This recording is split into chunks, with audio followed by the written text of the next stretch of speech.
PTI के गुज़िश्ता रोज़ एहतजाज पर इस्लामाबाद और लाहौर में पीटीआई कारकुनों के खिलाफ मुकदमात दर्ज कर लिए गए।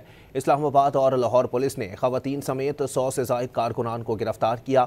दूसरी जानिब पीटीआई रहनुमाओं ने नाअहली के खिलाफ पेशावर हाई कोर्ट से रुजू कर लिया। पेशावर हाई कोर्ट ने ATC फैसलाबाद से कैद की सज़ा के केस में जरताज गुल और शिबली फराज को 11 अगस्त तक हिफाजती जमानत दे दी।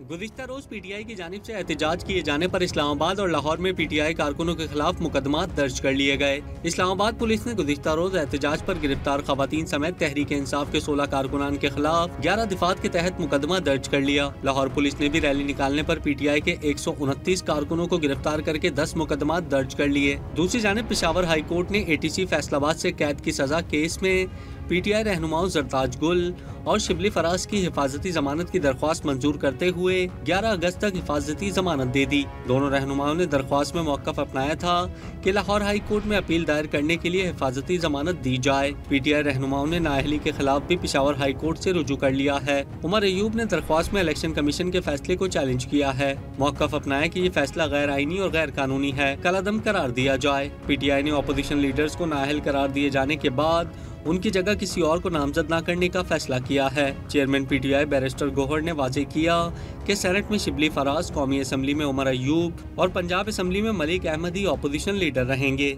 हम कोई नया अपोजिशन लीडर नॉमिनेट नहीं करेंगे, हमारे यही अपोजिशन लीडर है, यही रखेंगे। इसका पंजाब में बच्चर साहब या असम्बली में उमर अयूब खान साहब और सेनेट में शिबली फराज। मुशीर इत्तलात खैबर पख्तूनख्वा बैरिस्टर सैफ ने कहा कि तमाम तर हरबों के बावजूद हुकूमत पीटीआई को ना रोक सकी। कौम ने एक बार फिर वाज़ेह किया कि उनका सियासी मुस्तकबिल सिर्फ फॉर्म 47 से जुड़ा है। पीटीआई क़यादत और अवाम अब बानी की दूसरी कॉल के मुंतज़िर हैं।